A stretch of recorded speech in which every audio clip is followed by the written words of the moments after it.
नमस्कार, मैं हूं राहुल शर्मा। आप देख रहे हैं SP9 न्यूज़। स्वागत है आप सभी का हमारे इस प्रोग्राम में। और प्रोग्राम की शुरुआत इस वक्त हम कर रहे हैं, जी हां, गौतम अडानी से। देश के जाने माने बिजनेसमैन गौतम अडानी इन दिनों चर्चाओं में हैं और चर्चाओं में रहने की सबसे बड़ी वजह अडानी ग्रुप का लगातार हिलता साम्राज्य।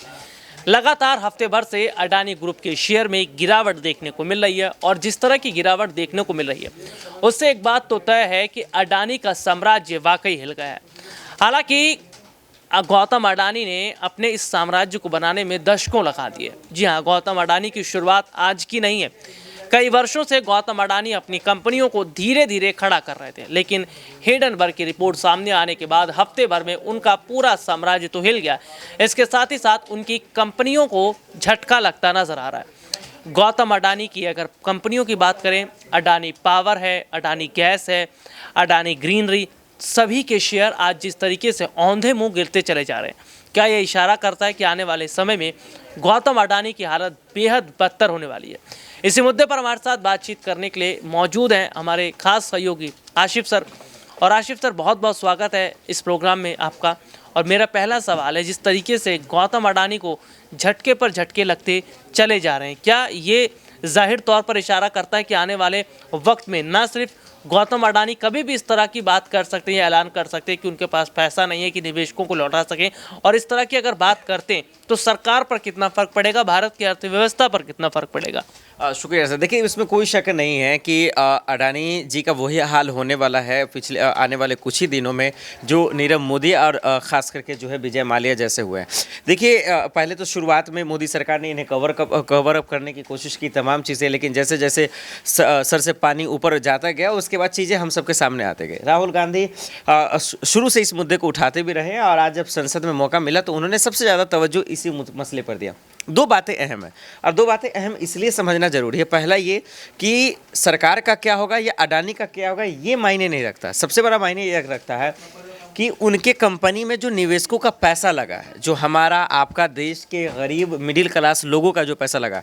मैं आपको बता दूं, लगभग इस LIC में जो लोगों का पैसा है और LIC ने जो पैसा दिया है अडानी ग्रुप को, वो लगभग 35 लाख करोड़ के आसपास के पास अभी एक रिपोर्ट आई है। तो सोचिए कितना बड़ा रकम है। ये सब तो गरीबों का ही पैसा है, क्योंकि लोग उसमें बुरे वक्त के लिए थोड़े थोड़े पैसे जमा करते हैं।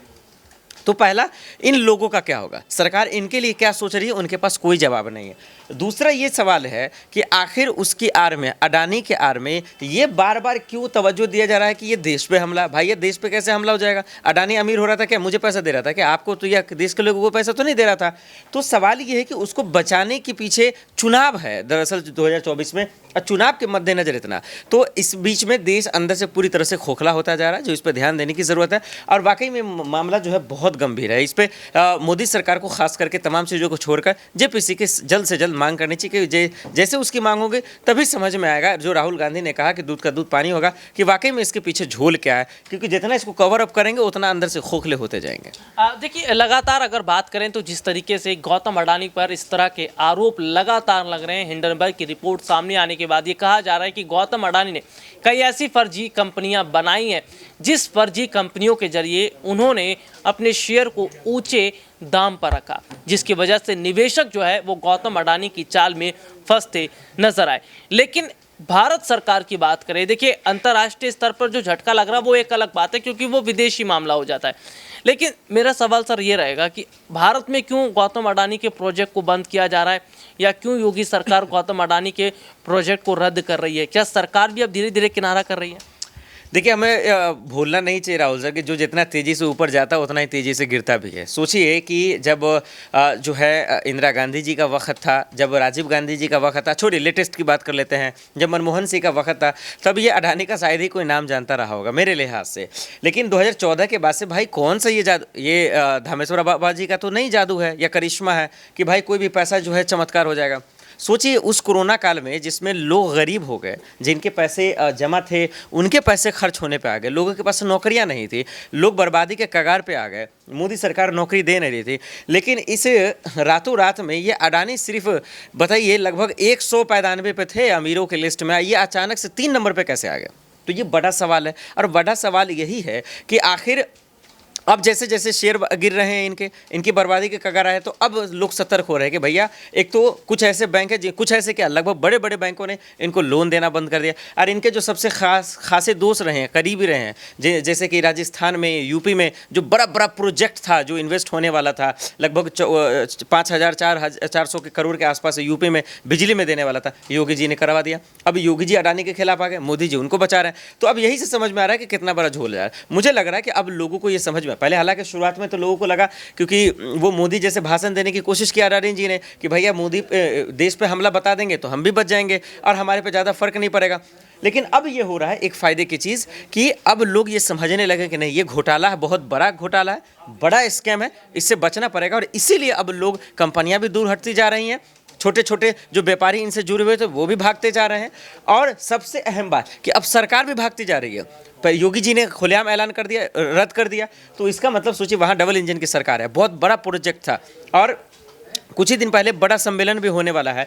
तो इसे ये समझ में आ गया कि अब अडानी को सिर्फ और सिर्फ कोई बचा सकता है तो वो मोदी जी, और मोदी जी बचाएंगे तो उन्हें खुलासा करना पड़ेगा कि इसके पीछे कितने पैसे लगे और क्यों आप उनको बचा रहे हैं। जी देखिए, लगातार वाकई शिव सर बता रहे हैं कि किस तरीके से केवल उत्तर प्रदेश में झटका नहीं लग रहा। भले ही उत्तर प्रदेश में सरकार भारतीय जनता पार्टी की हो, लेकिन राजस्थान में सरकार कांग्रेस पार्टी की है, हिमाचल में सरकार कांग्रेस की है। जिस तरीके से हम देख रहे हैं कि सीमेंट फैक्ट्री जो है वो डाल रहे थे हिमाचल में, गौतम अडानी, उस पूरे प्रोजेक्ट को निरस्त कर दिया गया। उत्तर प्रदेश में हम देख रहे हैं मीटर का पूरा मामला हुआ, मीटर लगाने को लेकर वो पूरा प्रोजेक्ट रद्द कर दिया गया। देखिए, सबसे बड़ी बात इस वक्त क्या है कि जिस तरीके से एक वक्त में गौतम अडानी जो है हर सेक्टर में छाए हुए थे। जी हाँ, गौतम अडानी की बात करें, मुझे ऐसा लगता है कि ऐसा कोई सेक्टर नहीं था जिसमें गौतम अडानी नहीं थे।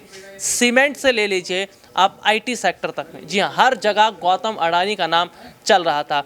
बिजनेस के मामले में, बिजनेसमैन के मामले में गौतम अडानी, और चारों तरफ हम देख रहे थे कि अखबारों में, न्यूज़पेपर में, आर्टिकल्स में केवल रईसी के मामले में या बड़े बिजनेसमैन या बड़े पैसों वालों के मामले में गौतम अडानी था। लेकिन देखते ही देखते किस तरीके से हफ्ते भर के अंदर गौतम अडानी बर्बाद हो गए, ये आज इस बात का गवाह है कि वक्त बदलते देर नहीं लगता। और जाहिर तौर पर जिस तरीके से गौतम अडानी ने जो तमाम साम्राज्य बनाया था वो झटके भर में मिट्टी में मिल गया है। अब गौतम अडानी से सरकार जिस तरह से किनारा कर रही है, क्या गौतम अडानी खुद अपनी कंपनी और अपने आप को बचाएंगे, या आने वाले वक्त में गौतम अडानी अगर दिवालिया खुद को घोषित कर देते तो जिन निवेशकों ने अडानी की कंपनी में पैसा लगाया है उनका क्या होगा। गौतम अडानी को SBI ने, LIC ने, PNB ने, तमाम कई बैंकों ने पैसा दिया है, क्या वो पैसे डूब जाएंगे। आज के लिए इतना ही, आपसे फिर दोबारा मुलाकात होगी, तब तक ले जा दीजिए, नमस्कार।